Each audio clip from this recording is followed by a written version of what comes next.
record. Okay, what's the first thing we do? Hi, aloha. Hey, oh, thanks. Thank you for the cultural protocol there. Okay. Well, aloha on our last get together. That's pretty fantastic. What I want to be able to do first is we're going to knock out our proverbs.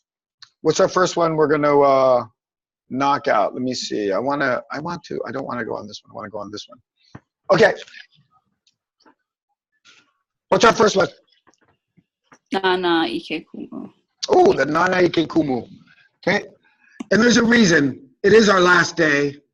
And Nana, and what's the idea about always, why, do you ever have a class where you do something like this all the time, over and over? I've never had a class No. where you go over, yeah. And the reason why is because it was never written before. They just constantly repeated it to you. At Kumulek, he'll repeat it to you, but if you keep asking, then he's going to give you a funny look, like, it's about time you just remember it. Sometimes you have to consciously just stick it in your head rather than rely on it. But in this particular class, we just keep doing it, keep doing it, keep doing it. And then it will drive it a little farther in, a little farther in. You may never have them all memorized, but you will certainly have more of it memorized, which I think is important, by doing it this way. What's another one, Mr. Chris? We'll do the banana tree one. Hey mai upa'a ike ko'o. Okay, right over here. Hey mai'a upa'a. All right. Hey mai'a upa'a. What is this about, Mr. Chris? It's about strength in numbers. Oh, very much so. But also a couple elements. Teamwork, team support. Yeah. That how you just team on that. Okay, what's another one? Ohana. Could be related to Ohana. Yes, it can be related to Ohana. And we'll be coming back to that idea, certainly. Ms. Mahina. Ika olelo no keola, ika olelo no kamaka. Oh, I put it always on the top because we primarily communicate by language. So that's why I have it at the very top of our list, ika olelo no keola, because it is, even by its own, it's absolutely from top to bottom, from life to death, the language is that important. Okay, Chris, your turn. There's so many. Mai pono hana. Oh. Hana pono. Okay, we're gonna put that down here. I'm trying to write it. Mai pono hana. Mai pono hana. Oop, I'm going to grab another dark one because I want it to be dark. Mai pono hana. E hana pono. Wow, look at this one. I don't know why I didn't start with this one. Okay, what is that? What are we saying in this one, Mr. Chris? Don't do it any kind. Yeah. Ooh, she jumped right in there. Okay, Mahina, jump on the next one. No, it's fine. Yeah. We're all in the same canoe. We're all in the same canoe. We're all paddling this. Save me from saying it. Aohe pauka ike ika halo ho'okahi. Okay, so we have that over here. Aohe pauka ike. Aohe pauka ike. Ka ike ika halau okahi. Next one, Chris, while I'm here on the board. Ho'oka'ehoi. You try so hard that we just love you for that effort. Okay, right here. Ho'okahi hoi. Hoi, sorry. Yeah, hoi. Hoi and the hoi and the ku. Okay. Ho'okahi hoi. Holo. Hi. Pai, meaning the landing, the canoe, and then he ohana. Now, once again, I'll remind you, since class is done, this is one I made, so always keep that in mind. This doesn't, I like it. It's one of my favorite. It resonates with a lot of what I do, but it's definitely not the caliber of Anti-America Venupukui. Next one, Chris. Oh no, that was Chris. Mahina. Nana kamaka ho'olohe pepeau. Oh, look at that. We got that space right here. Yeah, Nana kamaka. Okay, ho'olohe pepeau. Okay. Yeah, ho'olohe ka pepe. I always have to pepe au like that, and then pa'akavaha, pa'akavaha. Uh-oh, then we get that sort of extra here. Hana kalima makahana ka ike. Yeah, we're gonna hana kalima, and this comes up in our reading. Oh, I think, am I off screen yet? No? Makahana. What does that makahana ka ike mean there to you, Chris? Makahana ka ike. Uh-oh, did you run and use the little graduate students' room? No, I'm only kidding. I forgot what that is. Oh, makahana ka ike. Well, we're going to have to go through it. Wait. I think I remember. In doing, there's knowledge? Wait, is that it? Yeah. Learn by doing. Okay. Yeah, in the work, there's knowledge. So learn by doing. Okay? But Chris, you're on the podium. What's one from you? Ohe pau ka ike I ka halau. Oh, could that already be there? Because she just said it last. Oh, we're not paying attention, Mr. Chris. See, you got caught with your pants down on that one. Not the first time. No, just as long as it's not in front of the camera. I think that's the important. Depending on your pay scales, supposedly there's some huge money to be made one way or another. Okay. I don't do that. Okay. Yeah. My kali. Oh shoot. I'm trying to remember how to say this. My kali pau ka niho. All right, my kali pau ka niho, right here. My kali. Okay, my kali. Like that. Don't wait until pau ka niho. Pau ka niho, like that. Don't wait till your teeth is pau. Okay, that comes up also again today. Okay, your turn. I'm looking at the list from the last meetup. If you guys look at the list from the last meetup, what's another one? Yes, Balama kako ika aina no kamea. Malama ka aina ya kako. Ooh, so this was a big theme from the last one because malama kako ika aina, we take care of the land. Malama kako ika aina no kamea or ika aina no kamea, like that. Because for the reason, no kamea, I'm going to put it like this, malama ka aina ya kako. So this is this idea that nature teaches, or that we take care of nature, that we are, and many of you have mentioned it, we'll mention it again, malama ka aina ya kako, that we're going to be nature-centric. There's so much that can be learned from that experience. Mr. Chris, what's another one? Hui kalima I lalo e ola. Hui kalima I luna I mate. Yeah, there we go. Huli kalima. What does this mean? Huli kalima. Turn your hands down, you will live. Turn your hands up, you will die.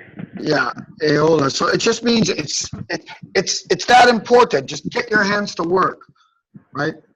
Huli. Don't be lazy.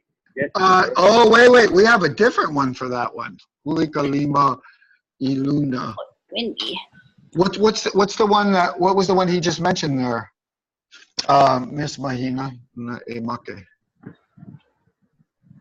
What was the one he just mentioned, Mahina? Not this one that he mentioned in passing. Didn't hear him. What did you just say in passing? What does this one mean, Chris?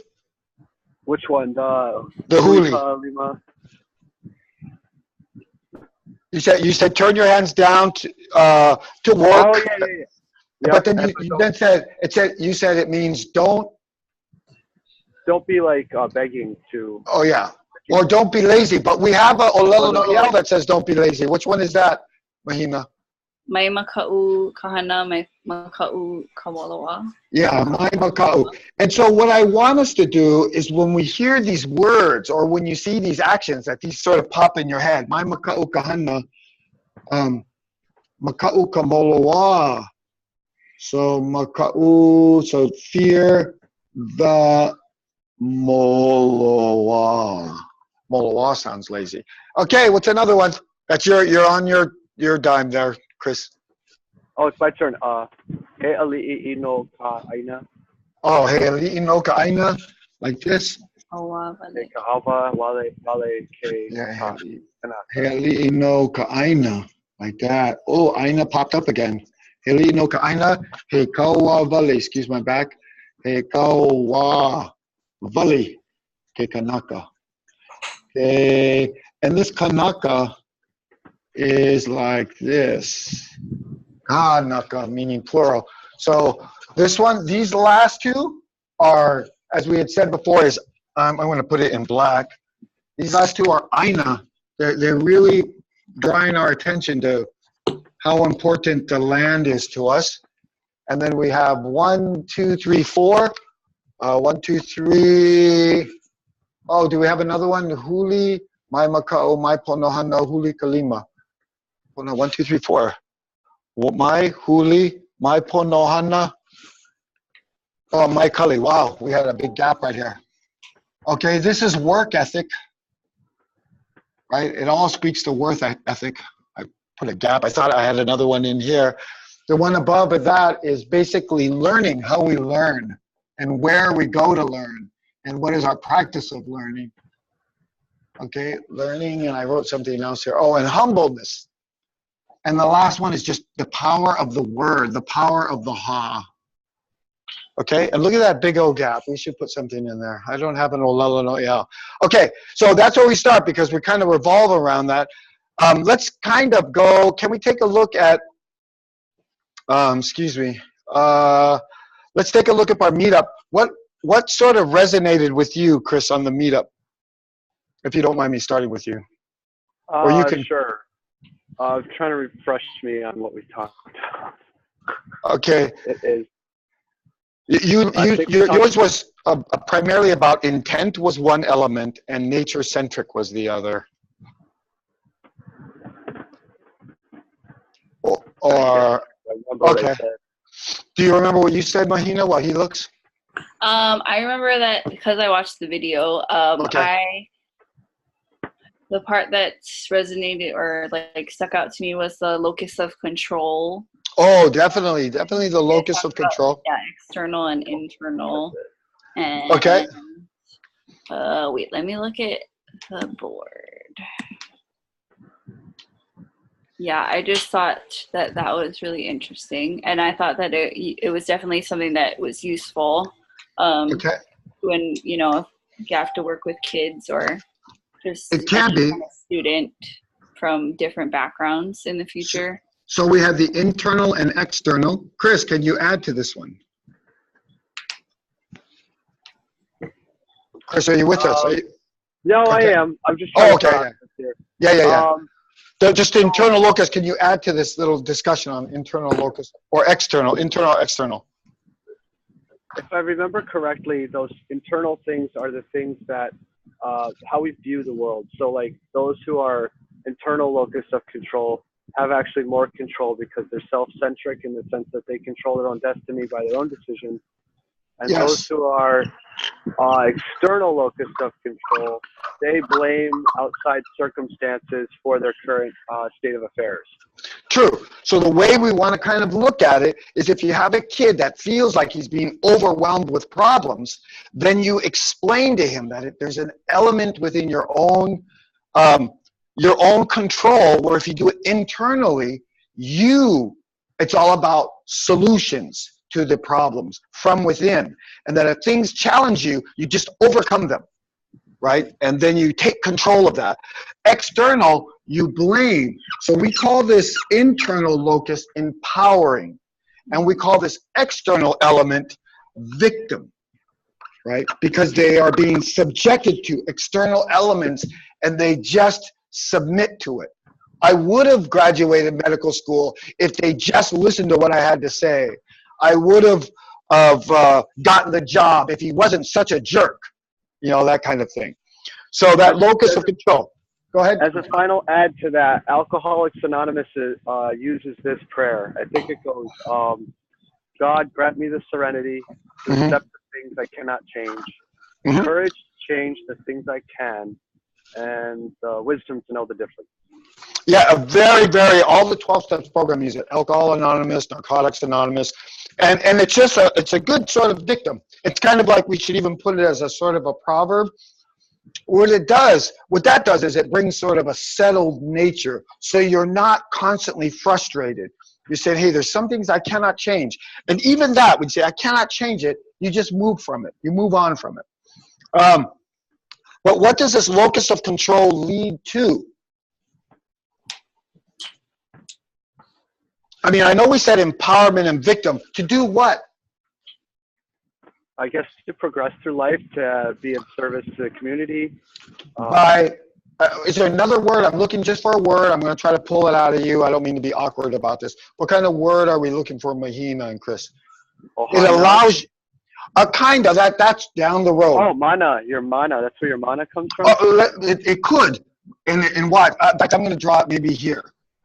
Because this always, we kind of already know this is. So you're right. But there's an element that we're going to talk about right here. We already just talked about what you said, that we're going to do Aina-centric learning, that we need to understand this about Ohana, and we'll discuss this too. And then? Hana. Yeah. Okay. And we're just going to remind ourselves that this is mana, just like this. But what does locus of control do? What does this lead to? Your legacy. Your legacy. And it's because, what's the difference between this and this? You can't choose the top two. The locus of control directly relates to your choices. What are your choices? Are you going to choose to be empowered or choose to be a victim? And in that choice, you will have your hana. And in that hana, which we had said earlier, isn't just doing what you want to do. It's what you do that empowers others, people, and other communities and places, right? So it's not a canoe all into itself. It's a canoe of everything together. And that community that somebody had mentioned in the reading, or at least Manu had mentioned in her writing, it's about community-based. We are all working to build our communities, to build our families, to provide for our families. And in that hana, we create that legacy through our choices. One of our choices being, what is our locus of control going to be? Okay? So, when I was looking, for example, at Mahina, so you had mentioned, these are the elements you mentioned in the reading. You mentioned that what resonated with you was this idea of internal locus of control, which that you use this locus of control whenever you encounter a problem. Mm-hmm. That's what's happening. So when we see, you might notice something that's happening right now. Okay, we're not going to use that one because it's too light. I'm going to go back to this one. Is that when we encounter problems, we already know how to deal with these, right? We have those 5 elements.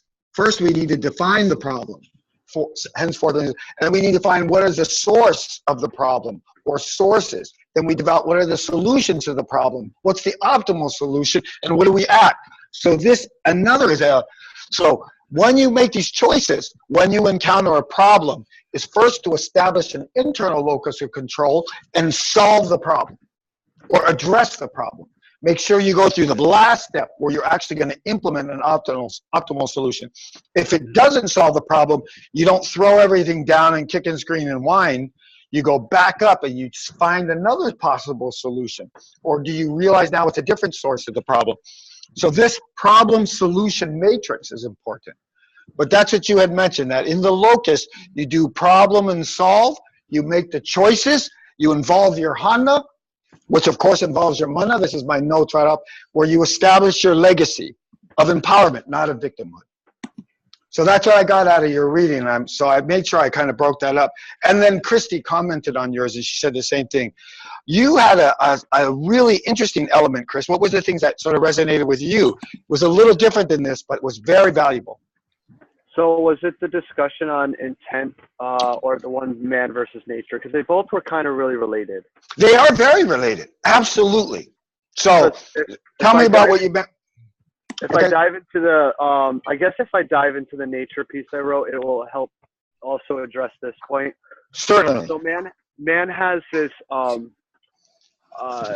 we're just now in the last, I guess, 60 years of our entire existence on this earth, which has only been about 200,000 since we were little apes and caves. The last 60 years, we're starting to really get an idea of sustainability, because 60 years ago and before, it was all about what can we pull from the earth, what can we make, what technological advances, which led to, I started off with war, because that was the common element in man's drive for technological success, was what country could be the most powerful, but we ran out of, we never, ever thought of sustainability when technology was a player. And so man kind of lost his way for a really, really long time. And now that the earth is at crisis mode, we're in crisis mode. We're just now learning about how sustainability can save, not the planet, because see, that's the message that I was trying to relay. We think that we can save the planet, and it's not really the planet that we need to be worried about. It's our own survival. Because if we get caught up in this global catastrophe, the earth will rest for 100,000 years in a big ice ball. It will thaw, and it will become fruitful again. But we will be dead. Yeah. So, I mean, we need to really understand that we need to give back to what has been giving us life for the last 200,000 years. Right. So there's a couple elements that might be more culturally. It's literally like if you're in this canoe in the middle of the ocean and you're using your canoe as firewood to cook your food. It's not going to be productive. It will work for a little while, but eventually you're going to eat up your whole canoe, practicing this idea of using the canoe as your fuel to cook your food. You just need to find other elements. Or the other one that's kind of classic in Western thinking is you're salting your own well. Eventually you won't be able to use it, and you're going to end up in a dire need situation. But the element, that's all on the negative aspect of it. That's all the negative of it. The earth will live. The earth will survive. It might be polluted for the next 25,000 years with nuclear fuel, but it's billions of years old. It will get through it. But more is, it's not that the survivability of us or the planet. It's just when we connect and become nature-centric, the nature itself will empower us. The nature is the boss. Just like when we watch that video of the nature kindergarten, the outside kindergarten school. We don't do that to protect nature or bond with nature. We do that because it's teaching us. It works with us. We're going to send those kids out to go run around and explore and stimulate. And when we realize that, as some of you had said in your write-ups, that the system of education has benefits. And I mentioned that when we get into Manu's writings. The nature, I mean, right now, if Kamehameha were to walk in the room, I think he would be absolutely comfortable with teaching online. But it doesn't work for everything. It didn't work for this class where they just wanted me to be only online. It wasn't until I said, well, if I could talk to them for 90 minutes a week, we're going to be good. But the technology doesn't work if we're just writing to each other. I don't think it has that same kick. Even though some of the writing today was very impressive, I was saying, well, there's a lot more fruitfulness for those members of our team, the canoe, that aren't able to join us in the canoe on this particular day. But also, but yes, we agree that I think your conclusion of saying the earth is going to be fine, we're the ones dooming ourselves. It's our canoe that we're sinking ourselves. It's our well that we're throwing salt in. And it just doesn't make sense. But in the educational aspect, we can turn to nature and recognize that nature itself is one of our teachers. If we stop pretending like we're the boss of nature, if we just, once again, become one with nature, then let nature do its part. We'll protect our nature. It's like protecting our teacher, our kumu. That's the element. You also had a very interesting point about intent, where you mentioned that kid being stuck. So the whole idea that one of the main reasons is everything we're doing here, there's a reason why we write all this down. There's a reason why we do all this, and there's a reason why we do it today. I just don't, there's a reason why I'm wearing a tie today. There's a reason why we do. When we do things intentfully, when we look 2 or 3 steps ahead like a chess player, then we'll get the optimal outcome on the end. If we just rush it and we try to do it, as fun as that is, and it can be productive, but with our kids, my theory is, as adults, years will go by and we'll recognize they're passing, right? We'll say, wow, that was a good year. But a kid, a year is just packed with learning. And so I look at kids, I look at adults in terms of months and years, but I look at kids in terms of minutes and hours. And when I've gone to schools before and they have kids sit in the classroom for an hour, I think should almost be capital punishment. When you have just kids sitting in a room, and it would be better to let them play in the playground for an hour than to let them sit in a room while you try to figure out your curriculum, or you don't have anything. You say, well, you guys just got to play checkers for an hour. That, I think, is almost on the level of capital punishment. You are literally stealing the life of these kids, or the ability for them to learn from them for that moment. Okay, there was a couple other things. Everybody else revolved around the 2 of your ideas. So Cassie had said some stuff. She mentioned, oh, she also mentioned, Cassie, I put the locus. Interesting, I've never seen this before. This is a new one. She liked that locus of control, and she mentioned the Hina Keahi, Hina Kabai thing, where Hina Keahi looked inside, said, this is my mana.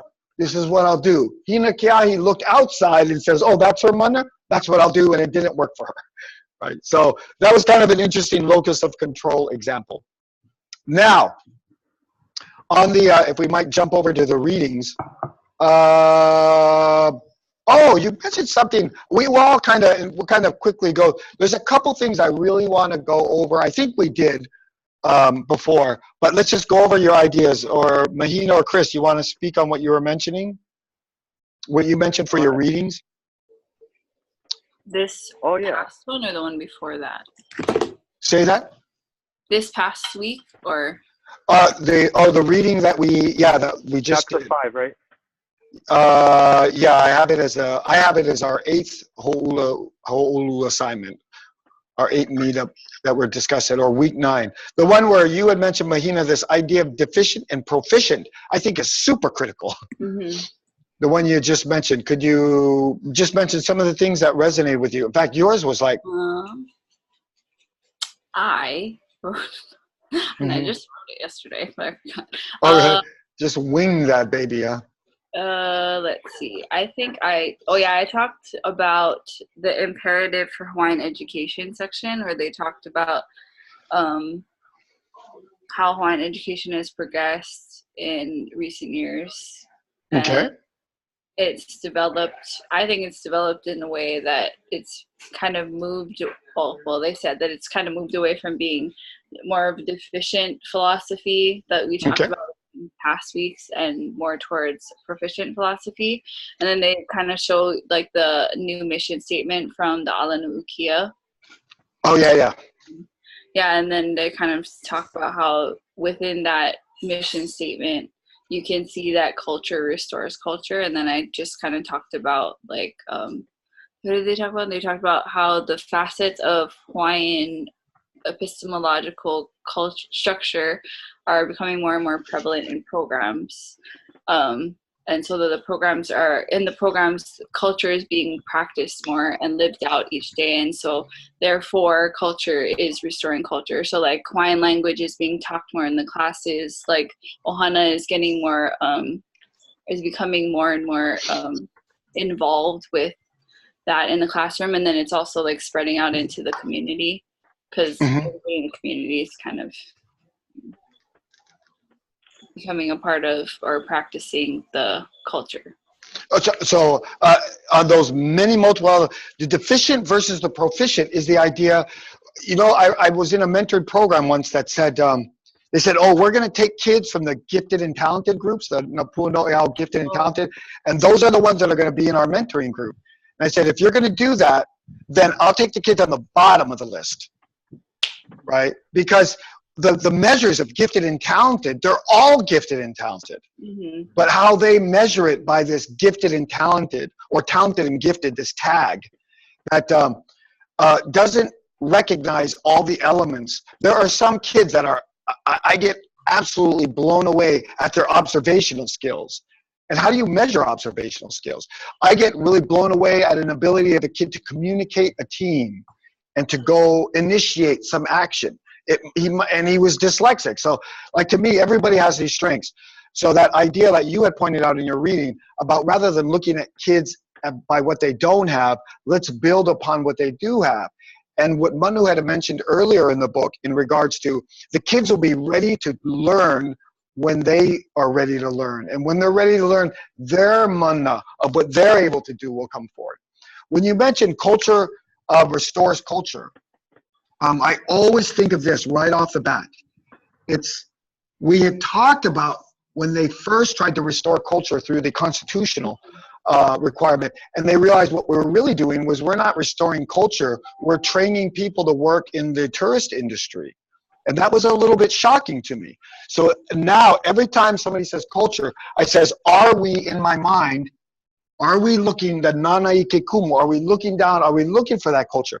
Even the idea, for example, of this in our language, the power of our language, where we had discussed, is it ka'ukumu or is it ko'ukumu, right?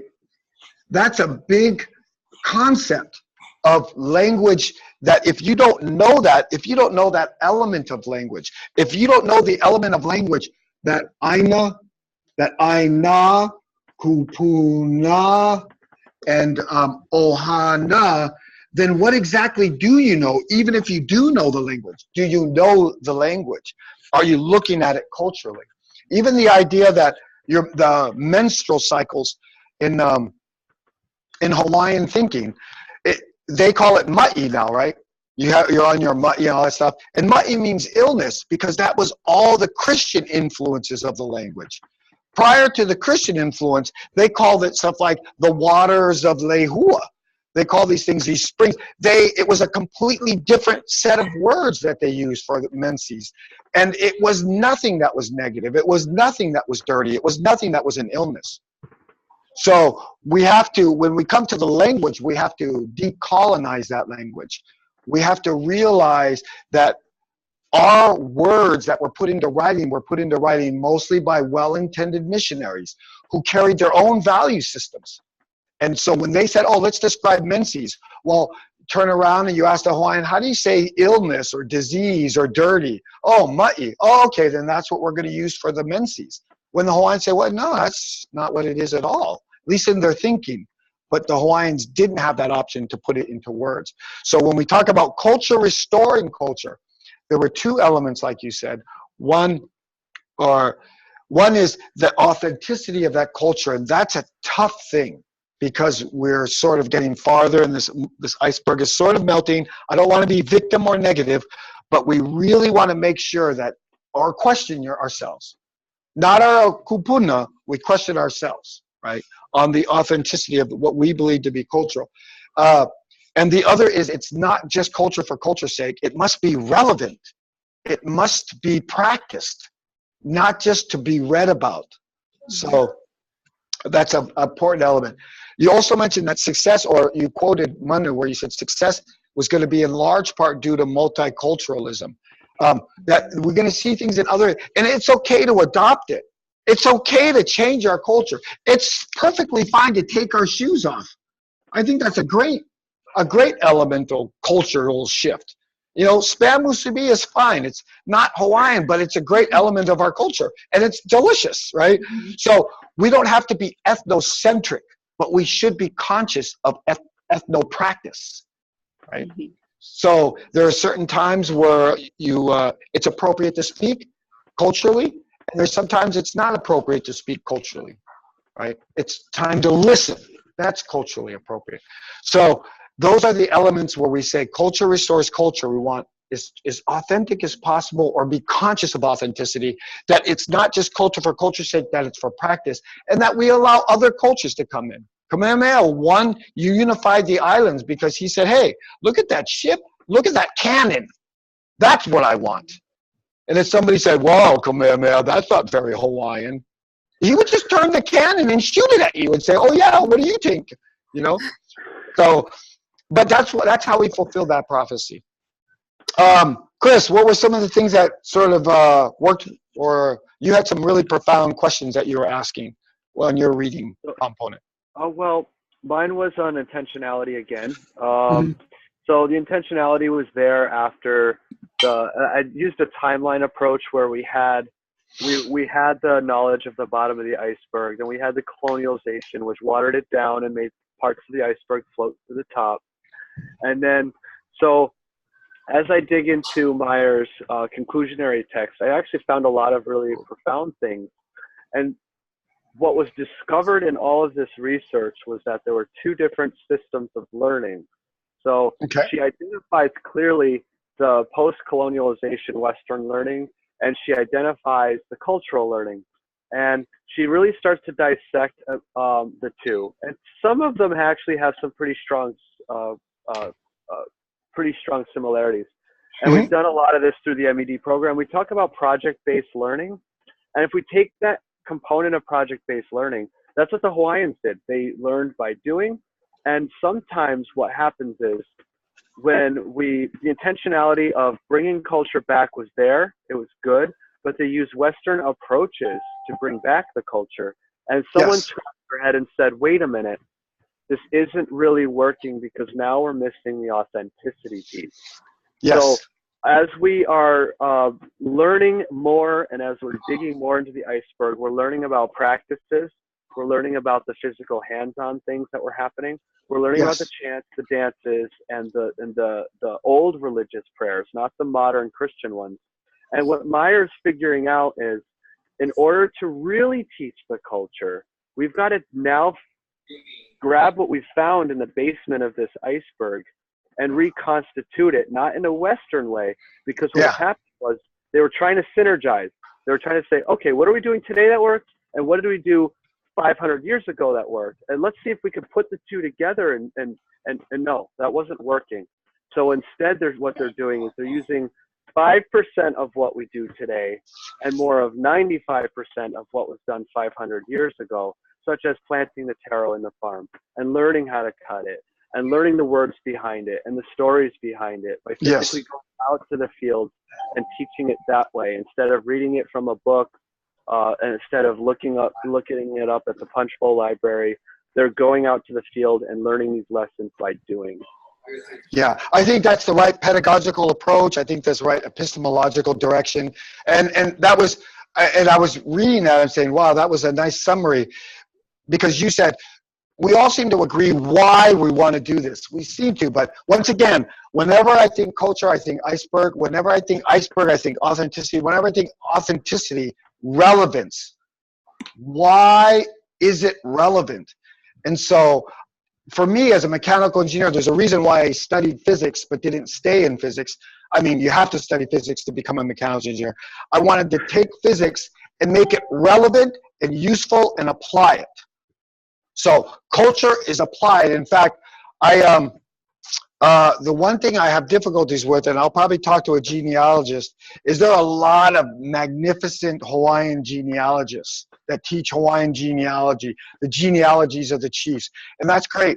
I just can't find the application. And if I can't find an application, it gets lost and disappears in my head. If I can't apply it, then I don't remember it. If I can apply it, I don't need to write it down anymore. I got it. If I can apply it, its use is what I remember. And so, and when I see a use, that concept will come forward. If I see a use for any of these, I'm not thinking about what Olelo no Iao. I'll see something happening, somebody who's arguing about this is right, no, this is right, no, this is right. Oh, wait a minute, that's this. That's Oe Paukaike. That's what that is. You guys just relax. There's different knowledge bases. There's different perspectives. So because that I could use that, it's that utility that makes it relevant and makes it stick in my head. And so that's the why, but how becomes the trick. And once again, when I look at this, how did they originally try? They tried by going to the tourist industry and saying, can we borrow your book to use the Hawaiian Studies book? The coffee table book became the textbook. It was like, what? So we always have to be conscious. And that really opened my eyes when that person had pulled that information out and said, hey, do we really understand exactly what it is that we were doing? The last sort of element that I think I really want to talk on, but I need to do something really quick because I saw something right. Let me see. This is this one. Not that one. I'm looking for a concept that I wanted to make sure I don't forget. Okay, let's talk about, Chris, tell me about this kid. Let's jump to that element. Tell me about the kid that we discussed. Let's start with the facts. Okay, so the facts are this kid, he comes from a bus-up poly, he says. So okay. His parents are, both parents, this is the harsh part, are in EDUC643. Okay. And so now he's at Tutu's house, and it's okay, but it's not great because all of his siblings are, he's become the dad figure. He's taking care of all of his siblings. And so he's got a lot on his plate. And then he meets up friends with genetic ancestry that's similar to his. And automatically, because he's young and impressionable, he thinks, oh, this is the way Hawaiians are supposed to act and do things. Mm-hmm. But what he doesn't know is that these folks really don't have, these gang members don't have his best interest at play. He thinks they do because they're helping him with like small kind loans and helping him pay his bills. So as a kid, I would see that as, wow, I have family now and I don't really have family. So I'm going to just jump right into this canoe right here because it's prettier and it's new. It's not a wooden canoe. It's fiberglass and it's fancy. Yeah, and, it's definitely a little different, we could say. But really, jumping back, we always want, we try to, so this is my paradigm when it comes to these things. If we were to throw in our thoughts, that's fine. When we talk about people, like if a weird person walked in the room, as soon as they walked out of the room, wow, what do you think of that guy? Blah, blah, blah, blah, blah, right? We could talk about them. But when it's kids, we want to be very directed. We want to be very focused, that we make sure we get the accurate picture. So the first thing we have, like we did the first time we saw this kid, is we have a kid and he's 15 years old and he's Hawaiian. These are elements. You had said his parents are an EDUC643. So that obviously means we have a dysfunctional background. Parents in EDUC643. Mahina, give me some more details. I'm sorry? No assumptions. They could have decided to be bad at the last minute.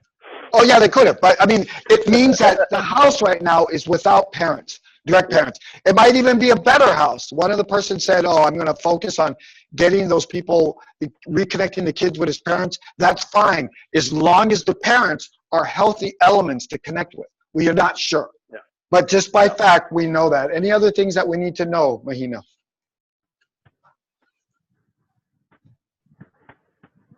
Oh, I cannot hear you. Mahina, your mute is on. Yeah, I muted it. We were trying to read your lips, man. We were really trying to read your lips. He's the oldest. He's the eldest of the siblings. So he's the Hiapo. He's the eldest. Gotcha. Mm-hmm. Okay. Any other elements that both of you just ring them off to me? We're looking for facts. It says there's no. So yeah, eldest. So he has lots, or primarily lots of. We know he's taking. He doesn't go to school. Oh, I'm sorry. So we're gonna say no school. And what were you just saying right there, Mr. Chris? We know he's the father figure because he complains about taking care of him all the time. Okay, so he's sort of the eldest. He's the Hiapo. He's the older sibling. So, and it's work. So we're gonna put an uptick in his workload, and which he complained about. Any other elements? You can pull it up if you want to look at it. Just I want to. They do have a tight. Oh, the relevance of concern. No, well, what I'm doing is I'm looking at the assignment. I'm going from the first line, next line, next line. That you see him at school. He's a different demeanor than the last time, or he didn't really seem like he had friends the first time. Now he seems to have a different demeanor. We're not really sure. We're trying to work him up. And so he says he's in a new house. So he's living up Papokalea, which is but he's staying with his tutu now, right? He doesn't go to school, or he seems to have an attendance issue. Why does he have an attendance issue? Nobody Because never wakes me up, so yeah, no one. Yeah. So there's And he's nobody not to. Hawaiian Oh yeah, wake up. And we'll put that the Hawaiian time right here. That was his justification. So he go time. ahead. He doesn't like to stay at his grandma's house because he has too much work. Oh, it's your Yeah. talk that I mentioned. Yeah, we uptick on work over there because he has that responsibilities to oversee his kids, lots of chores. He's at Tutu's house, we said. His parents are no triple C. A little difficult to visit.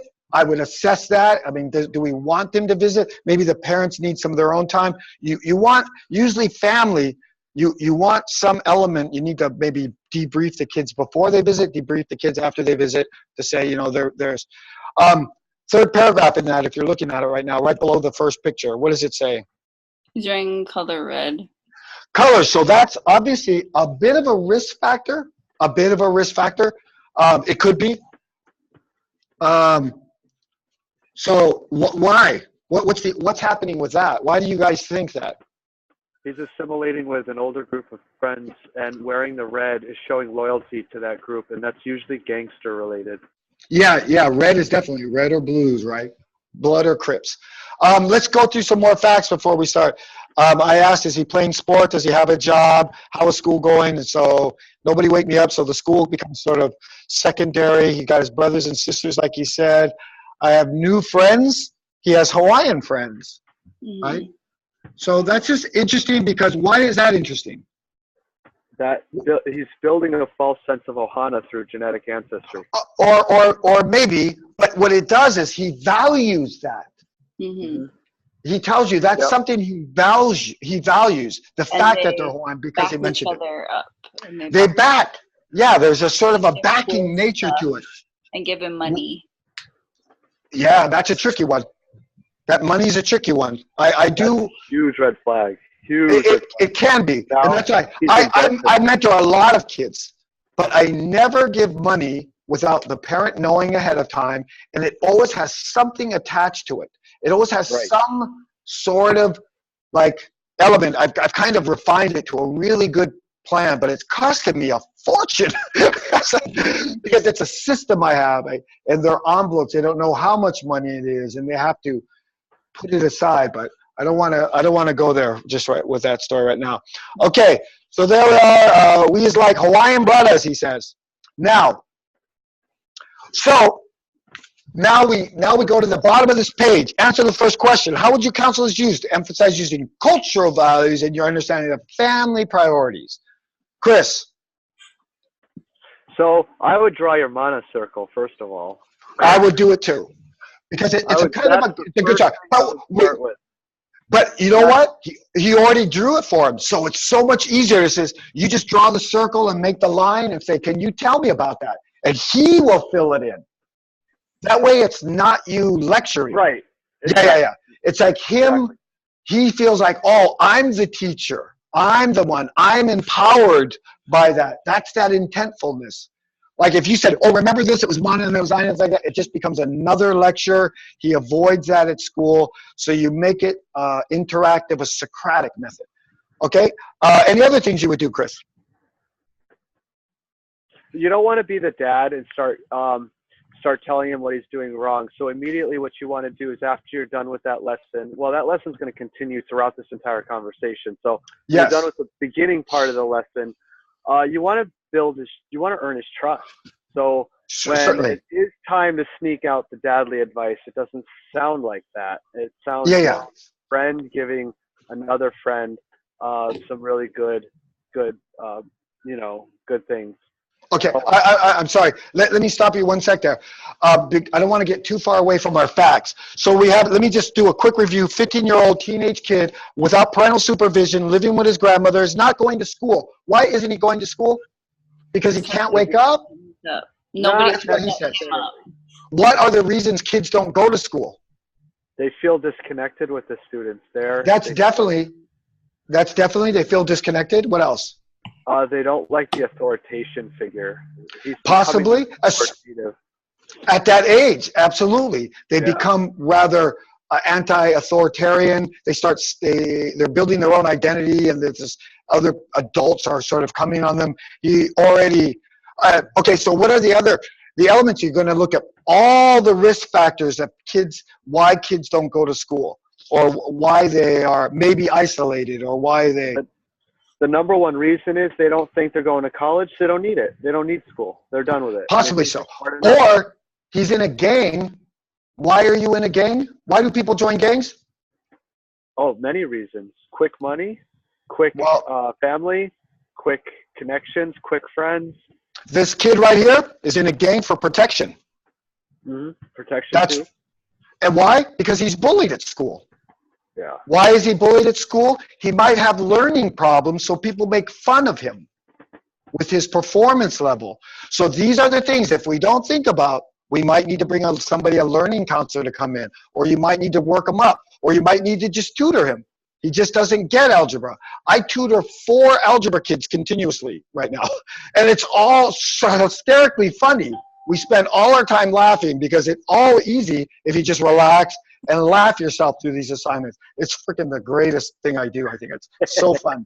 This kid, he didn't have learning issues, but he did get into a lot of fights because he wasn't in the gang. He wasn't in the gang, so he joined. And so he wasn't particularly bullied. He was a smaller kid, skinnier kid, as you can see in some of these pictures.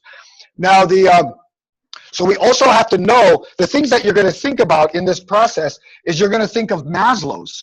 You need to know, where is this kid, right?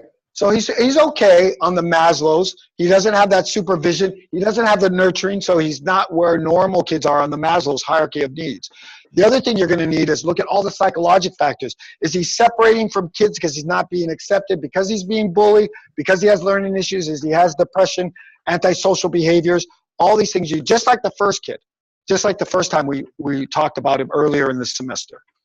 So now, now that we got that, so we want to mention these things, because if we just run into our opinion, if we just project our issue onto the kid, we might miss the very thing he needs.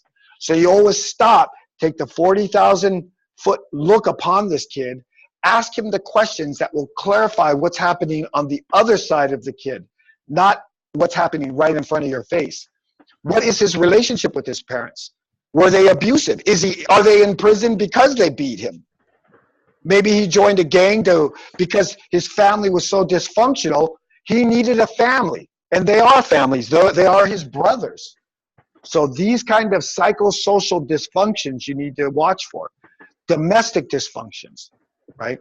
He might have very low self-esteem because he's being sexually abused at home. So these guys don't know that truth. So when he's there, he's the person he wants to be.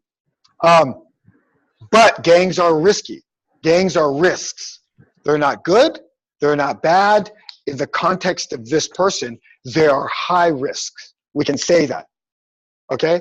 I'm going to hold off just for a second, because when Mahina contributes, you're going to see there's a different take that Mahina has on this. Cultural values and your understanding of family priorities. What kind of cultural role model would you think you'd have there for him, Mr. Chris? I don't know. This is a tough one for me. It is. It is. Shall we defer to Mahina?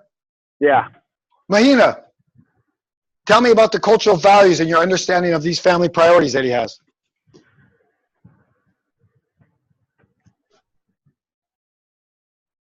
Wait, Chris, I can't hear you. Chris. Sorry, I keep muting and I keep forgetting.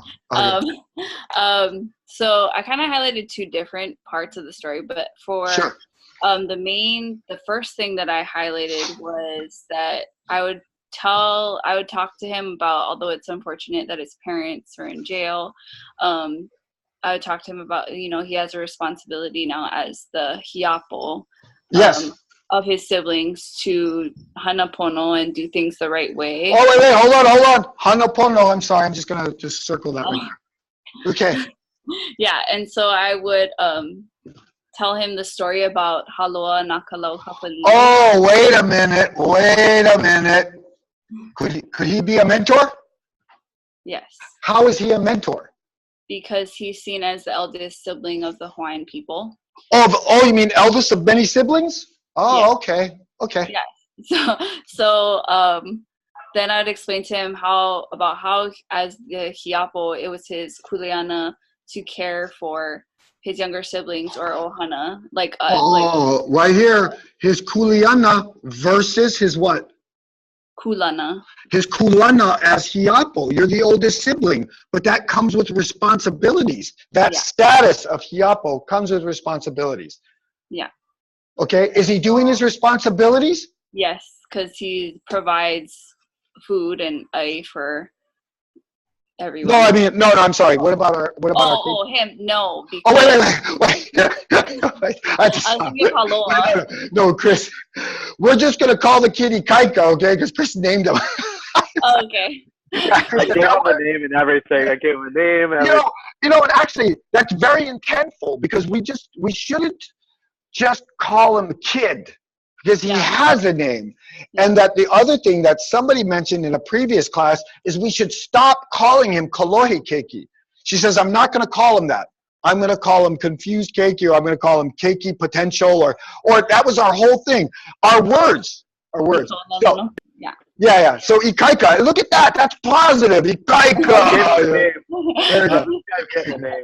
So I'll remember that every time. So every subsequent class of theirs, I had one very insightful student who had no mentors for him, but did give him a name, which is very intentful. Okay, so is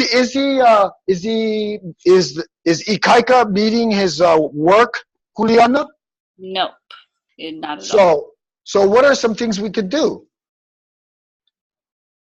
Oh, for him? Well, yeah. I told him that. Well, you told him already. Hey, my pono hana e hana pono. What else can we say? Oh, the other. Wait, what else can we say? Yeah, don't fear these things. And the difference is this: it's not like you're telling him. You just go, hey, I remember my kupuna used to say something, and you just write it down and say, hey, they said, hey, you know, don't fear this kind of work. It's kind of your responsibility. It's the laziness that will take you. Mm-hmm. Fear the laziness. Because my kupuna told me, it's not what I say, I believe it, but that's their words. So it has that authenticity, it has that, as they'd say in medicine, it has the prevalence and it has the penetrance. It will go deep and it will stay. This kid listens to adults all day, probably at school. That's why he doesn't go there anymore. Words bounce right off of him. Okay? So what are some other things? You got any other ideas, Chris? You want to chime in on any of this? I think you guys are doing a really good job. I didn't connect the proverbs to it. I should have. I know. Oh, wait. Are there any other proverbs? This whole one that you had mentioned, this flipping this hand. Hey, get your hands into this. Get your hands into this. Right? Mm-hmm. And what about this Hawaiian time? Hey, bro, you have to watch your words. Mm-hmm. I like the whole Okae Hoe one. That's his family. Bro, your canoe flipped over. Your canoe flipped over. We need to get this canoe. Responsibilities when that happens. Yeah, it does. Look. So you're the hiapo. You're the hiapo because the canoe flipped, but you were the hiapo before it flipped. Now it's flipped. You're the makua kane. You're the dad. Mm-hmm. You're the dad. You have that mana. You have that status of dad to these kids. Everything you do has to be intentful in front of these kids. You should watch your words. You say Hawaiian time in front of the kids, you're just spitting on your Hawaiianness. You don't do that, right? You don't do that. And that, here's the one. When you get further into the conversation with him, the Nana Ike Kumu would start working. Once you start building your trust. Later on. I mean later on, not like right now, but later on once he's getting it, once he's starting to get the point, the Nana Ike Kumu would start working. And how do you say that? You say that, hey, remember this Hana circle? This Hana that you're supposed to do and not be afraid of is to help your family. Mm. You add those little arrows. Are you doing that, Ikaika? Are you? Can we begin to understand that this is your mana that we're talking about? And so we're not going to microaggression. We won't use that word, of course. We're not going to talk down about your Hawaiianness because you obviously know it's important. How do you know? Because your big brother was Hawaiian. You're the big brother for your siblings. He's your big brother. So nowhere am I saying, hey, listen to me. I'm saying, hey, let's look what he does. Oh, by the way, this is what our kupuna says. Hey, remember this we talked about last time? Do we still think it applies? Right? He doesn't like all this work that he's being told and all this stuff about school. Whoa, bro. I think we need to take a look at where we see control is. Because my ua pa'a ike koko would work too because the siblings are the little trees and he's become the one that's bearing the fruit. So he is too quickly, yeah. That's why. That is why all of this is part of family. All the canoe is family. All the banana is family, right? All this is family. He is your older brother. It's all about family, and that was Manu's big theme: family, family, family. That was your big theme you wrote about. But you kept saying Ohana, Ohana. I said, but you never mentioned any of these. I said, what's happening, bro? Okay. Any other elements that you were thinking about, Hina? Of the whole situation, Yes. I did mention culturally counseling him about his mentality of being on Hawaiian time. Yes. Came up to go to school, so I mentioned that I would tell the story that you told us about Lake and Planet Hollywood. And I explained to them that although it's used all the time in like modern day, it's not an accurate portrayal of our people today. Mm-hmm. And then I kind of go back to the cultural iceberg and talking about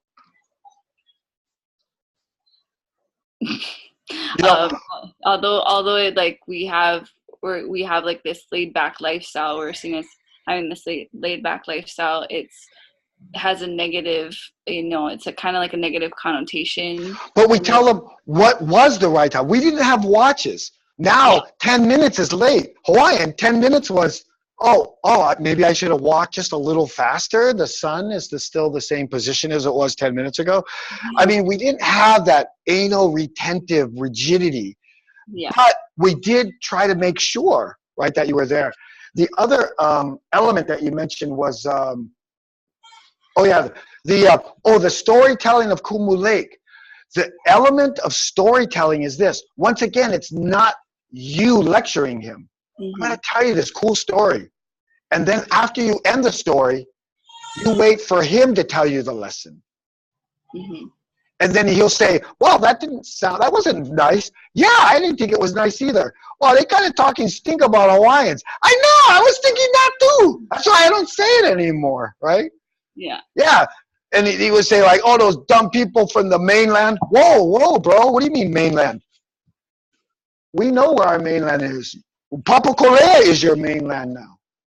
That mainland, you're not going to talk about those people that blame us for them being late by calling us the late Hawaiian timers, and they're the mainland. Oh, no. We have brothers over there, the Native American. That's their mainland. But we're Hawaiian. We got our own mainland here. We can be good with that.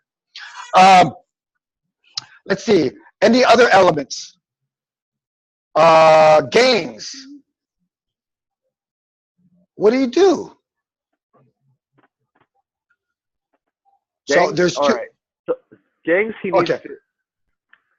I would try to find a culturally sensitive or culturally relevant story that talks about indebtedness to others. Mahina. Wait, Chris. Culturally relevant story about gangs. Mahina. Yes. Is a culturally relevant story about gangs. Chris. Yeah. Huh? Gangs, I don't think gangs existed, so I'd have to try to find something that would work. Let's see. He's writing. I can't see It says Hinai it. Yeah. Hiahi. You're trying to be somebody you're not. Mm. Yes, yes, yes. But you tell the story. You tell the story. Say, hey, there's this trippy story. But you're not talking about gangs. Right, You know, right. because if you don't approach this kid and say gangs, because when I approached him, right, there's a couple stories. I'll tell a couple really fast stories about him. He was the nicest, politest kid I had ever met at that point in my life. The nicest, politest kid I had ever met. When you're that polite and that respectful, you can hang around me. I'm okay with that. You want to come and hang out at my house? As long as you clean up after yourself. As long as your parents know you're here. As long as you respect your parents. His mom, which I became good friends with, she goes, you know, my son, you see, he disrespects me. I said, wow, what do you mean he disrespects me? He calls me an F and B. I said, what? You're kidding. So what do you do? What do you do? Oh, I'll let you chew your food. Mahina, this kid right here calls his mom an F and B, and he has never disrespected you. He is so respectful, polite, and nice. Nice isn't the thing. To me, respectful and polite. I can handle neutral, not nice. But if you're respectful and polite, that's big. What do you say to him? Mm.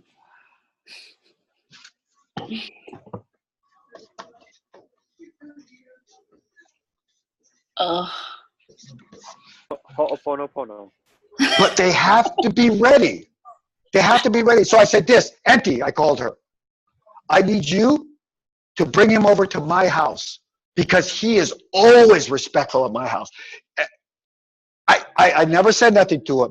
I never said nothing to him. So the next time she brought him over to my house, I said, we're all going to sit down. So I talked to the mom. You're the big person on the screen right now, so I'm going to pretend you're the mom, Mahina. Oh, no, I'm sorry. I was talking to Ikaika. So Chris, you're Ikaika. I said, hey, Ikaika, do you respect me? And of course he goes, say, yes. I said, do I respect you? He says, yes. Have you ever lied to me? He said, no. Do you think I've ever lied to you? He says, no.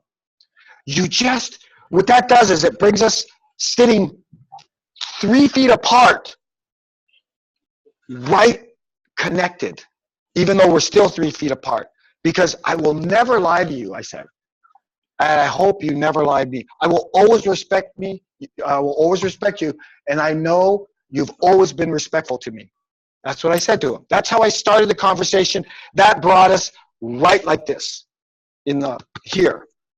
And I said, Ikaika, your mom described somebody to me. And she says, that person, I said, your mom describes a very disrespectful person to me. And she says, it's you. So my question, Ikaika, right? I said, is it true? He said, yeah. So that's why I wanted to confirm that we could tell the truth. You make it right there. Is it true what she says? I said, yeah. I said, then I need this, Ikaika. Is the real you the person I know, or the real you the person she knows? Of course he's going to say the person that I know. I says, great, because I need that person to go home with his mom. And that is what I expect a son to treat his mother like from now on. That kind of, I wasn't lecturing him, I just used my connection with him to say, I respect you. Now, it later turned out his mom would call him similar names. But I said, that's no excuse, bro. That's your decision how you act towards your mom. You might have even learned that behavior from her. No excuse, because now you know. Our relationship is strong because of that respect, and that's what's necessary. The other thing was, maybe a week or two later, that picture with that handkerchief on his face, showed up on his MySpace. Tells you how long ago that was. I immediately copied it off of MySpace. Why? Because I knew after I talked to him, it wouldn't be there anymore. So I copied it, right? And I said, hey, when he's over my house, he used to come over almost every day. Hey, Kaika, I was checking out your MySpace. You had this picture, you were wearing this rag. He said, yeah. Are you in a gang? He said, yeah. I said, how come? He says, help me in school. People don't pick on me and stuff. I said, okay. So I don't judge him for it. I don't say it's high risk. In my mind, I know it's high risk. But once again, I just leverage our relationship on it. I said, Ikaika, I said, I have dedicated my life to helping other Hawaiians. And I'm helping them and protecting them from the people on the other side of the fence. And the people on the other side of the fence tend to be the gangs. But if you want to be a member of that other side of that fence, are you the leader of that gang? He said, no. Then it's dangerous for you. It's dangerous. And how do you know? How do I know you'll be safe? How do I know you'll be safe in that gang? I said, Ikaika, this is how I know. If the leader of that gang points a gun at my head, you better be ready to reach over and pull the trigger. That's how you know you'll be safe in that gang. If he points a gun at my head and you're standing there, you better, as a gang member of that gang, be ready to reach over and just pull the trigger for him. Picture, just like I anticipated, disappeared. You just have to meet them where they're at and tell them this is what it means. I'm not saying it's good. I'm not saying it's bad. I'm just looking out for him. That's what it's about. That thing with his mom, it's just a small ho'oponopono session of we're all going to understand what's happening. We're all going to be honest, and we're all going to be open, right? But do we have, in terms of mentors, like I said, so that's the whole idea of this whole thing. Everything we studied from day one to today is just this story, right? The right words to say at the right time, the right ideas, like you had mentioned too, Mahina. Hawaiian time, just to mention, this might be a little bit of a complicated. Maslow's, I probably wouldn't mention.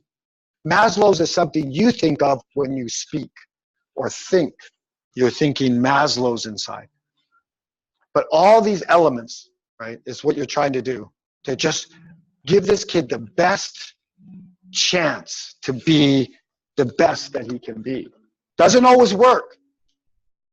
But those tools that you hand them, just the same ways I hand you guys these tools, he'll have them when the time comes. When he's ready to learn, he'll have them. How's he doing today? Is he? He's in recovery. He's in recovery right now.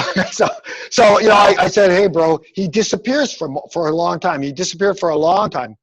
And I said, well, bro, I don't like when you disappear, but, you're an adult. I think he's 27 or 8 now. Yeah. This was about 10 years ago. But, he came from a dysfunctional family, but I'm not blaming him. He has every ability to make the right choices, right? But we always have to remember, you can make one mistake with drugs, and it will definitely be something that will follow you. You will fall into a hole that you didn't know was that deep. And that was his case. And fortunately, I had that idea in my head. I said, oh, man, if I've seen people on dope like that. And if I don't know they can dig themselves out of that hole, I'm not going to walk to that. I'm not going to get close to that hole for myself personally. We buried my little sister at 29 because of it. You had to do what? I'm sorry, right, your sister? We buried my little sister at 29. Oh, yeah. And nowadays, what was it? When I was your age, the big thing that was affecting everybody was all the uppers, all the crack, all the meth, all the ice, all the crank. Now it's the opioids. It sort of swung. So those are all downs. So we were on the ups. The problem with up is you're constantly chasing up, and then it destroys you psychiatrically. I mean, you become psychotic typically when you just chase it so high that eventually your brain can't handle it anymore, and you just become psychotic, schizophrenic. The thing about the downers, the opioids, is that they go down, and then you just stop breathing. So I'm not sure which direction your sister went. I had a kid stay at my house because he had a drug problem. For 1 month, he was drug-free, and then he went back to his father's on the East Coast, and then within 3 months, he was dead. Accidental. It was accidental. Wow. Nice My kid, sister 19. too, overdose. Yeah. Was it an opioid, may I ask? Or Yeah, no, you can ask. Totally. I'm very open about it. It was a methamphetamine overdose. Oh, wow. That's a tricky one because you could take a lot of amphetamine. Mm. You know, it's going to be a heart failure thing if you go way too high. Anyway, let me see. Let me just take a quick look at my notes and make sure we touched on a lot of things. Once again, and I'll just tell you straight up, Chris, you'll see on my comment, I'm saying, bro, you didn't mention one proverb. And that's okay. Your ideas were valid. And Mahina's, your ideas that were outside of this class were valid. My idea isn't to tell you how to use a screwdriver. You already know how. My idea is to say there's this tool, and there's this tool, and look, there's even this tool, right? And then I try to give those experiences where you can use them in the practice. But you just have to be open to it. You have to be ready. You have to, and my whole effort was to be intentful and to put this all into place and then bait you to grab that stuff. Sometimes it works, sometimes it doesn't. That's why I appreciate these face-to-face sessions. I think, yeah, because I can pull you in or out. By the way, did we ever talk about the alamihi crab? The what? The alamihi crab? I don't think so. Okay, so let me just tell this quick story. Oh my God, I got less than a minute. So we weave a basket because we're hungry and we're gonna go run to the beach and we're gonna gather this crab, right? So we weave the basket, we weave the lid, and we run to the beach. We gather, I fill that basket up with crabs, crab, and then I didn't bring the lid. I run back, I get that lid, it's pretty far. I come back, and what's happening? They all ran away. Mahina, what happens? My mute. Oh, I what took happened? it on again. All the crabs ran away. No, Oh. the basket is still full. Why? We don't need a lid. Did you kill the crabs? No. I think I'd hop right out of there. Like, No, look in the basket. What do you? They're all trying to, I don't know. They oh, all did you have it upside down? Yeah, they're No. all pulling each other down, right? Because they're all trying to climb up. They're all dragging themselves back in. Even the ones that are trying to climb away, they're being pulled in, back in. Those gang members just pulling you back in. That's Those a good drug dealers story. pulling you back in. That's a good one. That's an alamihi. They call it the alamihi syndrome. So I like that one a lot. when you speak about your Hanna, your drug dealers are these guys. I need you to stay addicted to drugs. Even though you want to be clean, I need you to stay in the drugs because that's where I get my mana, selling it to you. So I just noticed on my notes that I had that. But with this particular kid, we have a canoe that's flipped over. We need to get back together like a banana tree. We need to, this whole board is this therapeutic session for this kid, much of this board. And we're 2 minutes over. One. Are we? We're It's 7:23 on my clock. 7:23. Yeah, 7:23 here. Oh, 7:20, I thought. I'm sorry. This is, by the way, I'm in the exact same room I teach my class, and 20 minutes after the hour is what I was looking at. Because all the classes end at 20 after the hour. Any thoughts, you guys? Let me see. Is there anything that's going to come up? We definitely addressed everything I wanted to touch on with this kid. Cultural mentor, locus of control, power differential. Once again, with power differential, you want to be careful. You have power as a mentor over this kid, or as a teacher, or as a social worker, like you were saying. You must always be conscious that they might do things that are inappropriate, or like the money thing. So I'm always careful about my relationship, not because I want involvement, but I could make them do things, or they might feel that I've given them permission to do things, because by me merely saying something may give them permission to do it when was not my intent. So we always have to watch our words, because we have the power as the adults in those relationships. I think we've touched basically on absolutely everything. So I did the extra credit, and I wanted to talk about Part C for just a minute. Okay. I'm 100% Hawaiian. I scored 100%. Did you take a look at that survey there, Mahina? Yeah, the food one. Yeah. What did you score? 100. So what does that mean? That we're true. I'm 100% Hawaiian. True Hawaiians. Yeah. I answered them all wrong. Oh, wow. And I got 100% Hawaiian. Oh, you did? Oh, really? So what it is it's cool to be Hawaiian today. It's cool. That's all that survey does. And it's an okay thing. People want to belong. They want to belong. And that's fine. Kumu Lake was the most inclusive person ever. But he made it very clear, I do have a double standard in many ways. For this kid here, he has a responsibility. But for other people that are not Hawaiian that are in my circle, that's a privilege to have them in my circle. So I'm sorry. I bet. And I have a very short story if we have time, because I fell victim to that. So my entire life, we grew up thinking we grew up knowing great-great-grandmother was a Sioux Indian tribe. Wow.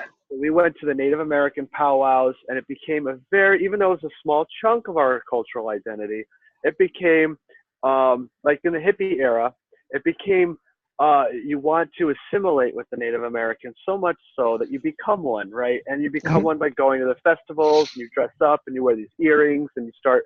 I even went to school with some of the tribal necklaces and things like that.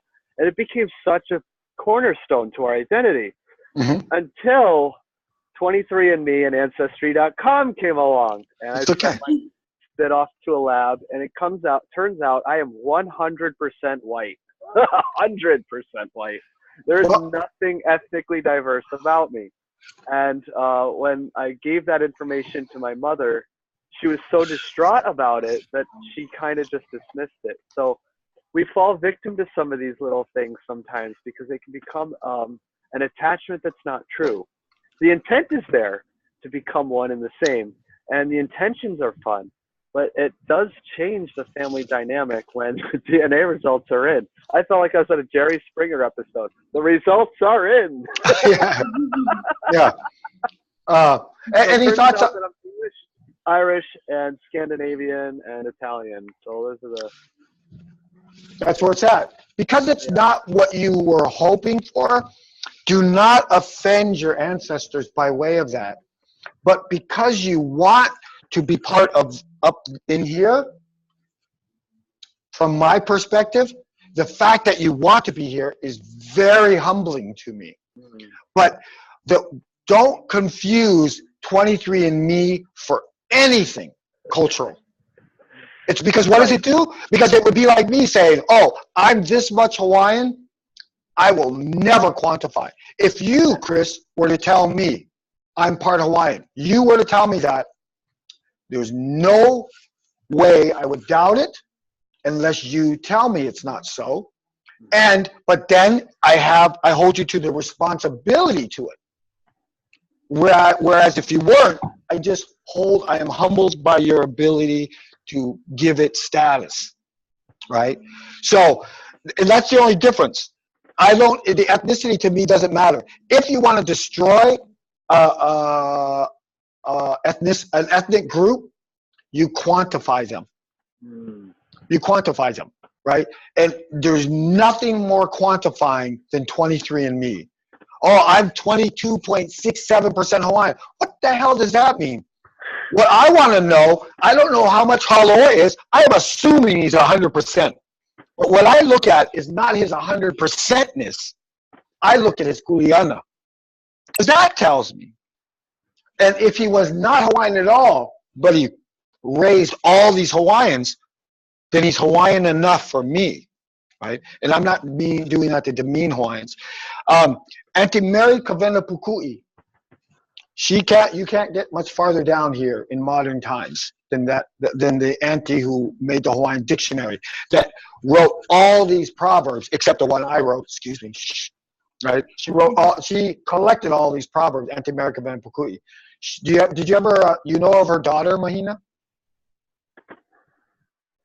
No. Maybe you say her name, Namaka Bacon? Yes, Pat Namaka Bacon. 100% Japanese.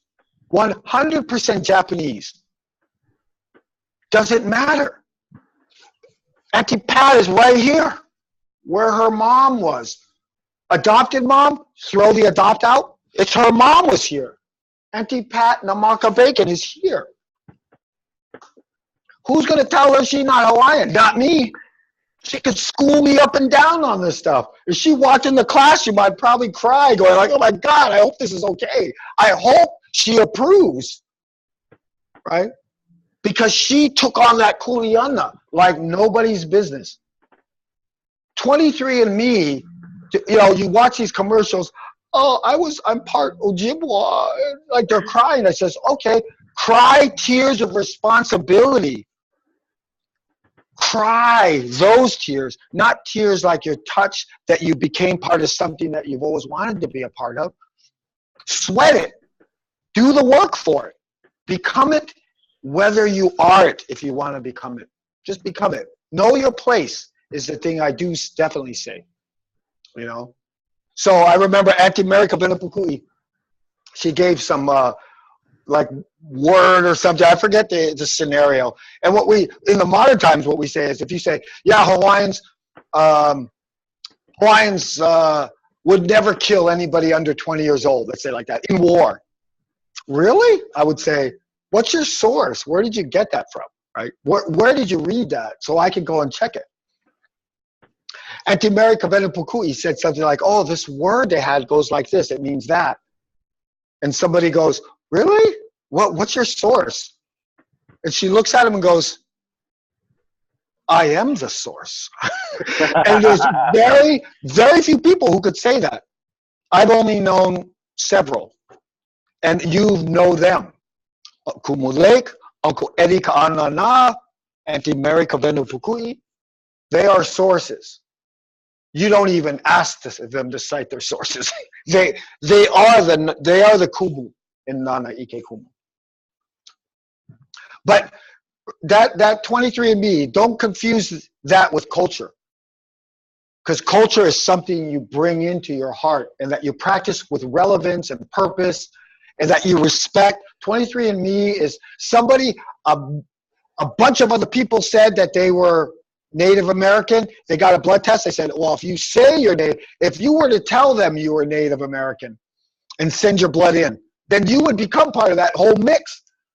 They would say, oh, well, you must be, you know, like, because it's all, there's nothing in your genes that say you're not Native American.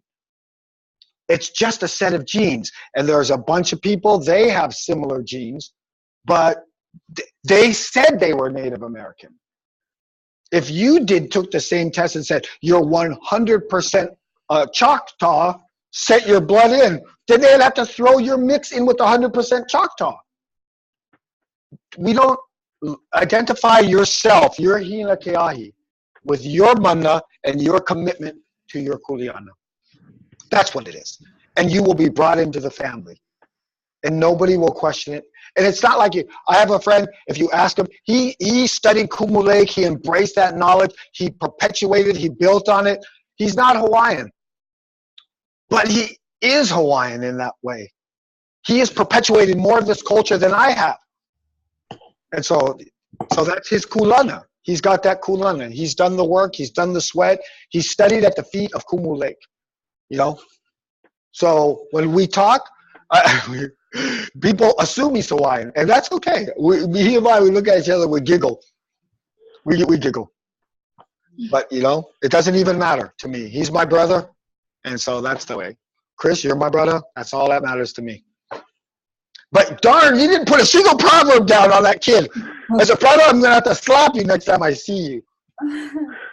Okay, you guys. Now we're seriously 3 minutes over. There's the other thing, intentionality. My last intentionality is the only reason I went and got a haircut, and the only reason I put on this tie today is because I respect you guys. I respect your effort. I respect your time. I respect your energy. I respect your Ike. I respect your trust. And that's what this and this freakish haircut looks like. It looks good. So, I like it. well, I appreciate it because that, you know, as a movie star that you are, I'm just trying to be like you, man. You're the Hirakiai I'm going to try to emulate. But I do the same thing with all my classes. It's finals week. I come, I work. They probably, when I have a student in two of my classes, they'll wonder why I come. And if they ask, I tell them. Because it's ka'ukumu. I'm not above you. I respect you as my equal. And that's what it's about. Okay? Are we good, guys? Right. Yeah. There's going to be a few more lessons, another little module. I know you're ready to just get rid of this stuff. You two are way ahead. There's people trying to catch up to you on the assignments. So just stay ahead and turn in your finals. If you need to talk, yes. Mahina, you're saying? Well, I just had a question about, because I haven't turned in a rough draft yet. So, like, with would you recommend? Because I sent in the outline to you, but then I didn't get a response back yet. So I'm wondering if I should just make a rough draft and then just turn it in to. Yeah, the timing is it. Once again, I'm not. There's no such thing as our Hawaiian time here. I mean, the deadlines are Western influences. I do the deadlines because I work best on deadlines. I am way behind, as you could probably tell, but that we're all just moving forward. The idea is to accomplish what we want to accomplish. And that's what we're after. And I appreciate that note, Mr. Chris. So just everybody just turn in, everybody. By the way, I'm just not talking to you two. I'm talking to everybody who's watching. I appreciate everybody's efforts and especially everybody's knowledge. We'll go ahead and just everybody turn it in. But please turn everything in, right? There's nobody that's not going to do well in this class unless you just blew off the class. It's somebody, for whatever reason, I don't judge. You know, some people just got completely off track and they just stopped and they got overwhelmed. That happened to me with, I've done maybe 7 online courses, of which I've completed 1. And the others, they will pay me when I finish them. Darn. But I just, online courses, they're not like this. They're like, I read, I respond, I read, I respond. They're just not easy to do for me. I'm a this way person. Yeah. Did I answer your question, Ms. Mahina? Yes. Yep. Okay. Please just turn it in and we'll take a look. If I have any other comments, I'll let you guys know. I have super enjoyed this journey in this canoe that we've paddled together. Just don't flip it over, anybody. Don't flip my canoe over. Okay, guys? Good class. Thank you very much. We'll talk soon, you guys. Aloha. I'll see you. Okay. We will. We will.